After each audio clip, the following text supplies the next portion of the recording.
Et si vous aussi vous avez une putain d'érection lorsque vous avez entendu ces sons, c'est que vous avez certainement dû jouer au meilleur jeu de cartes de tous les temps.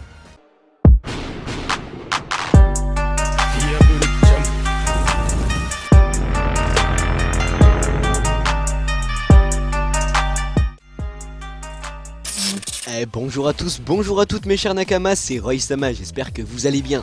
On se retrouve aujourd'hui afin de parler d'un des jeux que j'attends le plus pour cette année 2019, Crash Team Racing Nitro Fueled. Déjà, avant de commencer, il faut savoir que la licence Crash Bandicoot et plus particulièrement CTR occupe une place très importante dans mon cœur. Tout simplement car il est mon tout premier jeu vidéo. Je me souviendrai toujours de ce jour béni où j'ai pu, pour la première fois, prendre une manette en main et exploser mes cousins à coups de missiles de TNT et de boules électriques. C'était le bon vieux temps. Les années ont passé depuis ces jours heureux et mon CD de CTR s'en est allé à tout jamais. Et ce n'est pas faute de l'avoir cherché à chaque vide-grenier que j'ai fait, malheureusement sans succès. Et un peu comme tout le monde, à l'annonce de Crash Bandicoot Insane Trilogy, j'avais cet espoir que CTR revienne plus beau que jamais sur nos écrans 4K Full HD. Et nos prières de joueurs se sont enfin fait entendre. C'est lors des Game Awards 2018 que nous apprenons enfin que CTR est de retour. Autant vous dire que j'étais comme ça.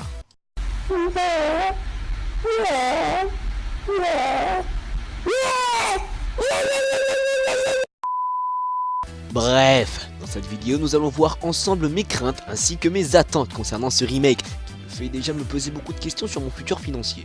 Premièrement, en ce qui concerne les graphismes, je ne me fais pas de soucis du tout. Ce qu'a fait Vicarious Vision avec la trilogie est une très bonne assurance. D'autant plus qu'ils ont posté très récemment un comparatif, et le moins que l'on puisse dire c'est que les 20 ans de décalage, on les sent très bien.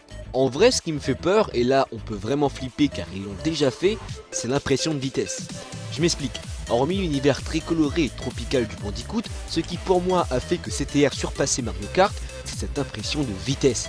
Quand tu joues à CTR et qu'ensuite tu joues à MK, t'avais vraiment l'impression d'être lent et de ne pas avancer. Et c'est donc ça que je redoute, que l'impression de vitesse ne soit pas la même. D'autant plus que Vicarious Vision s'était déjà attelé à faire un jeu de cartes dans l'univers de Crash Bandicoot, à savoir Crash Nitro Kart. Mais bien que sorti longtemps après, il était très en dessous de ce que proposait CTR. Déjà, comme je l'ai dit, l'impression de vitesse était à chier. Et bien qu'il y avait de bonnes idées, comme par exemple l'antigravité, n'est-ce pas Mario Kart, et bien les circuits, mode aventure, etc., tout ça n'était vraiment pas à la hauteur de Crash Team Racing. Mais vu qu'ils ont fait en sorte que la maniabilité de la trilogie soit pareille que dans les jeux originaux, et que surtout ils ont pu avoir des retours concernant Nitro Kart, je ne me fais pas trop de soucis. Après, ce qui me ferait bander, et là ça sera un peu ma wishlist, ça serait, premièrement, de nouveaux circuits. Je pense qu'on est tous d'accord là-dessus, les circuits de CTR c'était le feu. Click Crash, Château Cortex ou encore Circuit Égout, tant de circuits sur lesquels j'en ai passé du temps. Cependant, en tout, ils ne sont qu'au nombre de 18, donc avoir de nouveaux circuits inédits qui gardent cet aspect un peu loufoque propre à Crash Bandicoot, je ne pourrais que dire « Take my fucking money ». Ensuite, ce qui serait cool, ça serait d'avoir des ajouts niveau cartes et personnages. A l'époque, les cartes étaient tous les mêmes, avec juste un changement de couleur suivant les personnages. Ça a l'air d'avoir changé, dans le trailer on voit que Crash peut avoir plusieurs cartes, mais j'aimerais bien voir comment ils vont mettre en place ce système de personnalisation. En tout cas j'espère qu'il différera de Mario Kart et qu'il aura un réel impact sur le comportement du véhicule. Pareil, j'ai parlé des personnages. Ça serait bien s'ils pouvaient introduire ceux qui manquaient à l'époque et ceux qui n'étaient pas encore créés en tant que personnages jouables. Comme Crunch par exemple, Nina, Nitrus Brio, Tona et j'en passe. Je pense qu'on est d'accord, ça serait le feu. Et puis si la plupart des personnages de la licence ne sont pas là, il n'y a aucune chance que CTR dépasse Mario Kart 8. Dans le gameplay j'entends, car dans le monde, Mario Kart est déjà beaucoup trop implanté. Donc dire que CTR pourrait le dépasser, c'est un peu trop présomptueux. Enfin, je pense qu'on est tous d'accord, le fait qu'ils ont ajouté ce mode multijoueur en ligne, c'est juste le feu et bordel de merde, qu'est-ce que ça sera bien! Rendez-vous donc ce 21 juin pour pouvoir profiter de ce remake et accessoirement de ma faillite financière.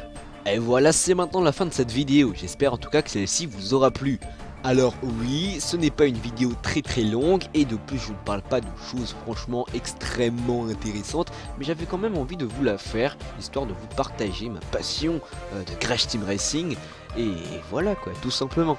Sur ce, si la vidéo vous a plu, je vous invite à lâcher un petit like, à commenter, dites-moi si vous aussi vous allez le précommander, que vous allez y jouer en mode en ligne multijoueur, et que tout comme moi vous avez hâte. Sur ce, c'était Roy-sama, on se dit à très bientôt, Yanné.